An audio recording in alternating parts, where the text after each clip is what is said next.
Good morning, everybody. Happy Monday to you. It is 10 o'clock.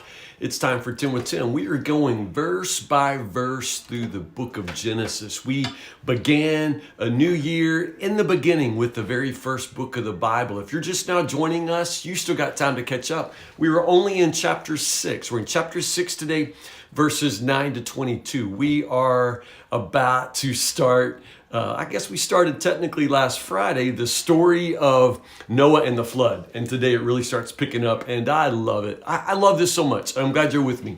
I'm the pastor at Woodburn Baptist Church, if you really don't know who I am.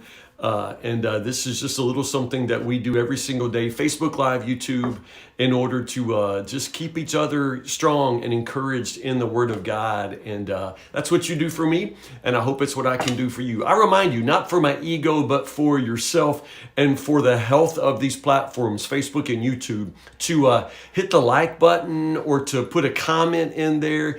To any degree that you interact with me and this broadcast, it just sort of makes sure that more people see it. Again, it's not about me, not about more people seeing me. It's just more of this kind of content taking over Facebook and YouTube as opposed to all the other, garbage that's on Facebook and YouTube. If you like this kind of thing, then like it, interact with it, share it, and that way you'll see more of it, and the rest of us will too, okay? So stay involved, stay engaged, but mostly stay in the Word of God with me.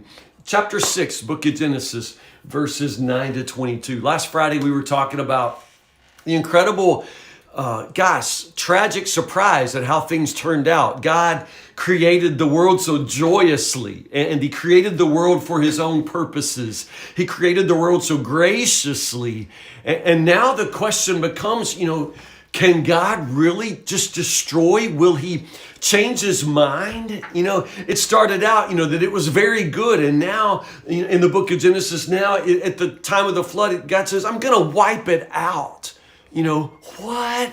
I mean, it's just so dreadful. We talked about last Friday how the pain that God experiences here is the same pain talked about in chapter 3 with the woman in childbirth. So this is not so much this angry, tyrannical God, but it's much more the anguish of a woman in labor or the anguish of a parent whose child won't come home. And so God here is this grieving God, this God who is affected and impacted by the world that He has made. It's just this heartbreaking picture of this God whose heart is so great and whose heart is so broken. And so all of a sudden, in the midst of this, dread and devastation and God's purpose and plan to wipe it all out, all of a sudden we're introduced to this man named Noah. Who is Noah? We don't know him. We don't know anything about him. All of a sudden his name just gets dropped in here. Obviously God knows everything about him, and that's what's amazing. This is the account of Noah and his family. It begins in verse 9. Noah was a righteous man. He was what? He was a what? Again, I find this so amazing. Because this passage has, previously and now in what we're reading today, it's gone to such great lengths to help us understand how wicked the world was, how awful the world is. I mean, every thought of every person at every time was wicked. I mean, that's all they did. God saw that the earth had become corrupt, filled with violence. God observed all this corruption in the world. Everyone on the earth was corrupt. But Noah, he's the only righteous man.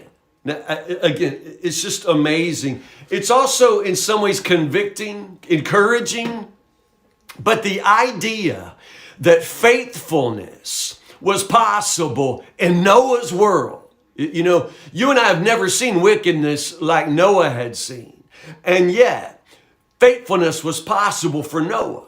Noah was responsive to God, and that's part of what we see in this passage. God speaks and Noah listens.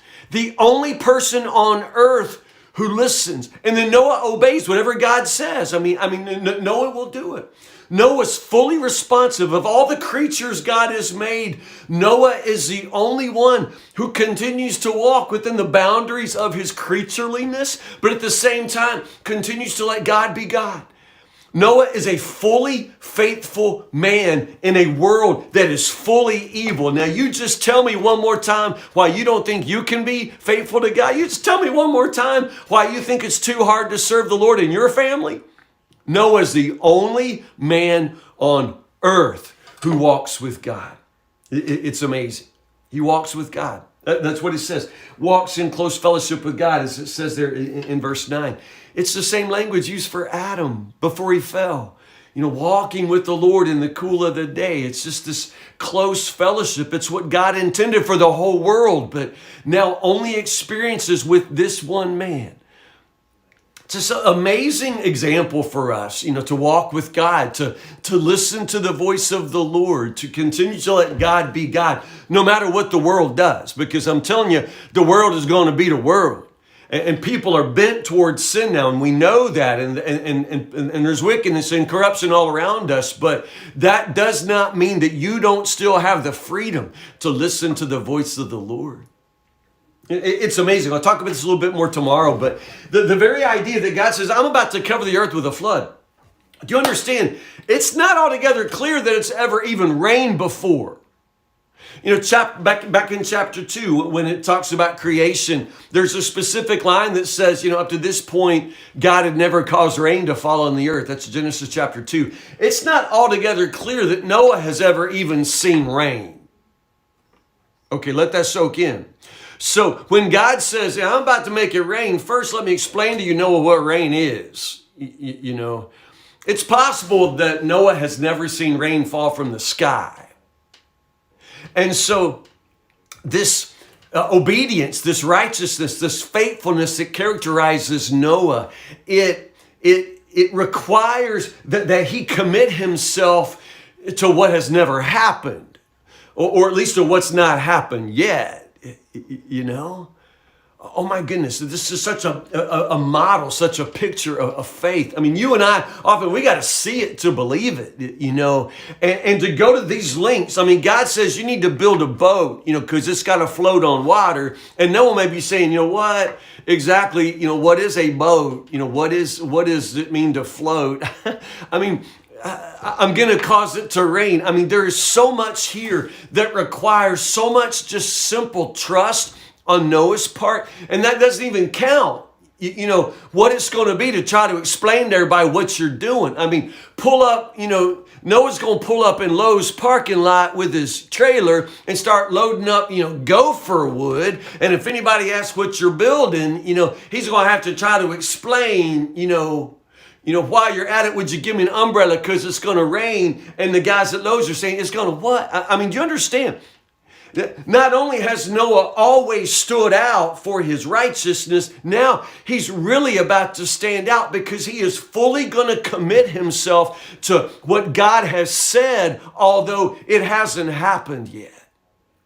It's the kind of faith that treats things that are not as if they are, as it says in the New Testament. I mean, this is an amazing kind of faith, but it's also what I would, just kind of describe ordinary faith. It's always to trust God in his promises, and what God has promised, it's the future. It may not be something that I can take hold of in the present, and yet I have to stand on his promises. You understand? And this is exactly what Noah does. He just simply commits himself to the very word of God, whatever God says. And that's the amazing thing about the last verse here in verse 22. Noah did everything exactly as God had commanded him. Noah did everything exactly as God had commanded him.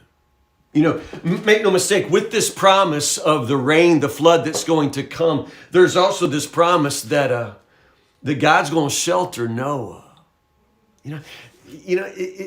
Had Noah not listened, not only would he have been destroyed himself in the flood, most likely, but also he never would have heard that word, that promise that, Noah, I'm going to shelter you. Awful things are coming. The world's about to wash away. I'm gonna flush it. I'm gonna flush this whole world. But Noah, I'm gonna shelter you. you know. When you listen to the voice of God, you know, and when you understand what God is doing in the world now and what God is going to do, He's always going to make provision for sheltering you, for taking care of you. Not only Noah, but his whole family. Noah's the only righteous person. Apparently all of his kids are still, you know, knuckleheads. And we don't know anything about his wife, but I'm telling you, Noah is a righteous man. And because his righteousness, God's going to shelter his whole family. God's going to take care of him. That's part of what Noah hears too. See, if you don't listen to God, I mean, if you don't listen, then you don't always know how it is He's going to take care of you.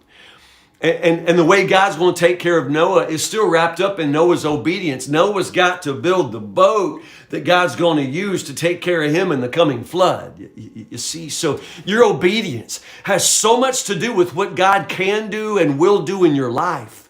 Your participation in what God is doing is so much a part of what He's going to do to provide for you and take care of you. So listen to God, walk with God, and commit yourself to what you haven't even seen God do yet, and understand He's going to shelter you, and it's all wrapped up in your obedience. Noah did everything exactly as God commanded him. We'll pick up right there. Chapter 7 for tomorrow. Chapter 7, verses 1 to 24. The flood is coming tomorrow. So be ready, be ahead, be reading, and be listening to the voice of God in the Word of God. I love you. Have a happy Monday, and I'll see you tomorrow, Lord willing, 10 o'clock.